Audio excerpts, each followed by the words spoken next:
Okay, so welcome back. This is part 2. This is when we talked about not being able to have a fraction with a radical in the denominator. So no square root symbols in the bottom of the fraction. And we're going to show you guys how to deal with this. And we're going to show you another shortcut for multiplying with square roots. Okay, so what I want to do right now is I want to take you on a think bubble. I know you guys love my think bubbles. You're used to them.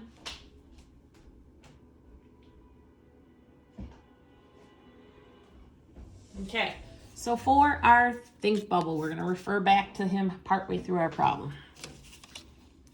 All right, so first thing we have to know is there's a fraction under the radical sign. What does that mean? Well, this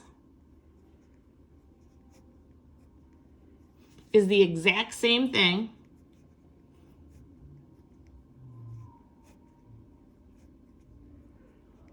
as this. They mean exactly the same thing, so whichever way you want to write them is entirely up to you. Okay, so that's the first thing we have to understand. Now, we can't have this 15 in the bottom. We have to get rid of him. Okay, so if I asked you to take the square root of 15 and multiply with it the square root of 15. Okay, we're going to have 15 times 15, because we remember that from yesterday, and we're going to get 225, because this is what we did yesterday. Anybody have their list handy? If you have your list handy and you go back and look at your square root things, you notice that 225, the square root is 15. So what could you tell me about when you multiply a radical, that's what these are, with the numbers that are exactly the same in the bottom? What's going to happen? Hopefully you're saying, hey, it's going to make the symbols disappear. So if I have radical 15 times radical 15, I'm going to get 15. If I have radical 2 times radical 2, I'm going to get 2. Because if you did it the long way, 2 times 2 is 4. Bring down your radical sign, and the square root of 4 is 2. So if you can remember these little tricks, this will also help you get through some of your math a little bit easier. So here's our think bubble for today. We're going to remember that. We're going to refer back to it. So let's not lose it or forget it. And we're going to start solving these.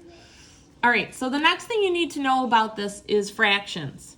In order to keep fractions the same, if we're going to multiply something times a fraction, it has to have the same numerator and the same denominator. So if I want to get rid of the square root of 15, I'm going to multiply it by the square root of 15 on the bottom, but because it's a fraction, I also have to do it on the top.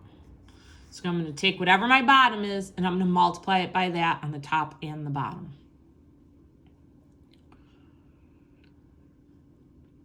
Okay, so what we're going to do here is we're going to follow what we just said over here. Radical 15 times radical 15 gives us 15. So my new denominator is going to be 15. My new top number, this is where my calculator is going to come into play. I'm going to hit 35 times 15, because this is what we learned yesterday. And I'm going to have 525 with the square root symbol. Now, always go back to your list. Can you take the square root of 525? No. See, it's not nice. Gets that kind of answer. That tells you can't do it. Break it down. If you can't break it down, leave it like this, and I will take this, because you're getting the majority of the work. Okay? All right. So let's go to the next one. Okay, what's on the bottom this time? Well, the square root of 12. So what do we have to get rid of? The square root of 12. So we're going to multiply the top and the bottom by the square root, or radical, 12. Okay, so what's going to happen to the bottom? Radical 12 times radical 12 gives us just 12. So that radical sign is gone. We're halfway there. Okay, now we're going to look and see what happens here. Well, we've got to multiply 6 times 12. We're going to grab our friend the calculator. 6 times 12 is going to give me 72. Don't forget the y that's here. You can't just leave them out. And it's under the radical symbol. Now, again, if you can break this down, especially the honors class, you guys have to break this down. My non-honors kids, if you leave it here, I'm okay with that. You might not be able to find the complete answer on a multiple choice, so you'd have to play with it a little bit. But honors kids, you have to break it down. What are the numbers that break down 72? Well, 9 and 8 and y, right? So that means we're going to have square root of 3 with 8y over 12. Hopefully somebody in my honors class is going, hey, that's wrong. You can break that down. 8's going to be, it's going to be 4 times 2. Don't forget the y, all over 12. So you're going to end up with 3 times 2, square root of 2y, all over 12, which is going to leave you with 6 over 2y over 12. So yes, these take a little bit of time and they take a little bit of space. Okay. Okay, so here we go. Problem 3. What do we have to multiply by to get rid of the bottom number the way it is because of the radical sign? Hopefully you're saying the square root or radical 10 to the top and to the bottom. Okay, so what does that mean to us? Well, radical 10 and radical 10, that's going to give us 10 on the bottom. What are we going to get on the top? 45 times 10 is 450, but it's in the radical sign, and that's not fun. So we're going to bring our list out again so we can start breaking this down, especially my honors kids. Okay, so we're looking for numbers that are nice and easy. Maybe some of you are saying, hey, 45 times 100. Can we use that? 45 is not on the list, but 100 is. So we probably can. So let's try it and see what happens. 45 times 100. Don't forget your 10 on the bottom. Okay, can you break 45 down? You might have to go a step further. You can break 45 down. 45 is 9 times 5. Don't forget the 100 that's there, all over 10. Now we're going to put it all back together. What's the square root of 9? 3. What's the square root of 100? 10. Can you do the square root of 5? Nope. Bring your 10 down. So your final answer is going to be 30 square roots of 5 over 10. Okay, that's what it looks like when you're dealing with numbers only. And again, these do get long. You just have to pay attention. Take your time, one step at a time. Keep your list with you. Okay, now I'm going to show you what happens when we add in variables. I'm going to cover this up because I went too far and took up some of the space. Okay. All right, so what's on the bottom? What has to go away? Okay, we need to figure this out.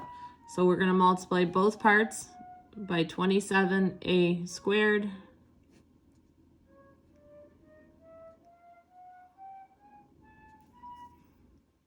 Okay, and here we go.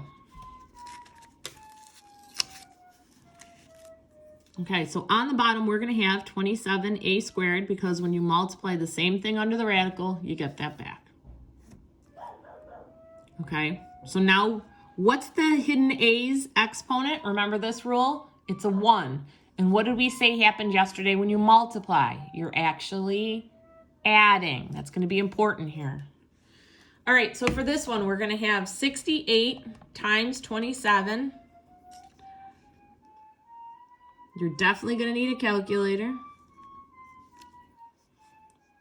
You're going to have a squared and a1. We're adding, remember, according to what we refreshed. So we're going to have a3. And then c3, we're just going to drag over. And honestly, if you stop there, I'm good with that. Okay, help you more when you hit your next math class in high school and show you how to keep going from there. Okay. All right, let's look at the next one.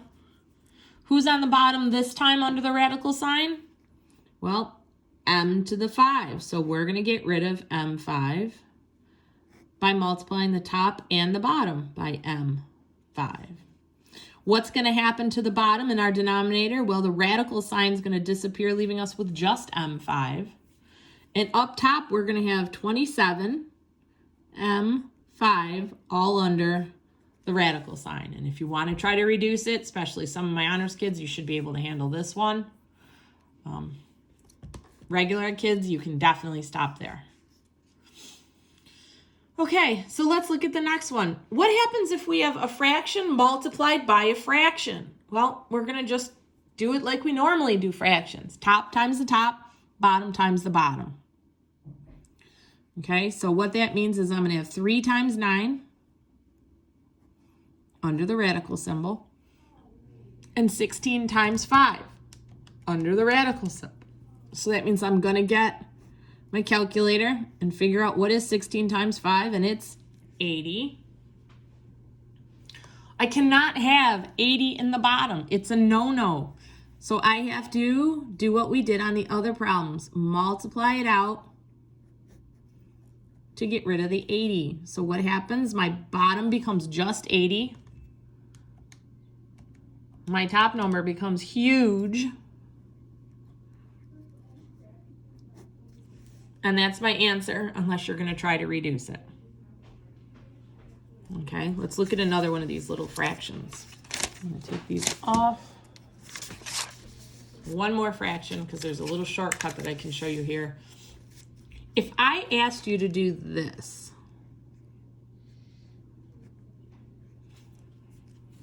way back in elementary school, do you know how to cross cancel? Some of you do.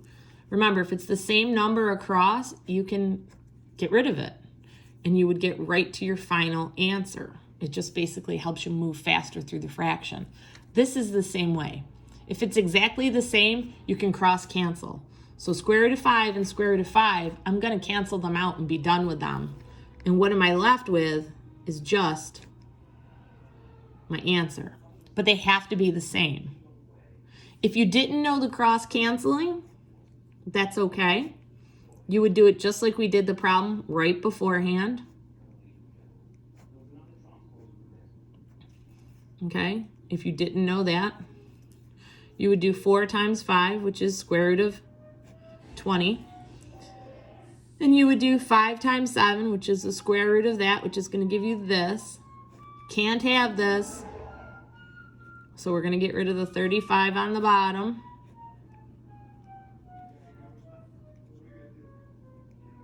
So now the radical is going to be gone, and we're going to go back to our calculator,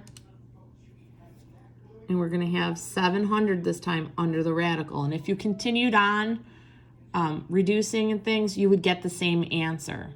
So it's not necessarily going to be able to be where you ask your neighbor, what answer do you have? Because they may end up with something different than you. So please make sure that you have your work to support your answers when you hand in your papers. Okay? So for tonight, you're going to be going back to 10-2, and tonight you're going to be doing 12 through 20. Remember, no decimal answers at all. That means you're using the calculator and you're not following the directions. Thanks.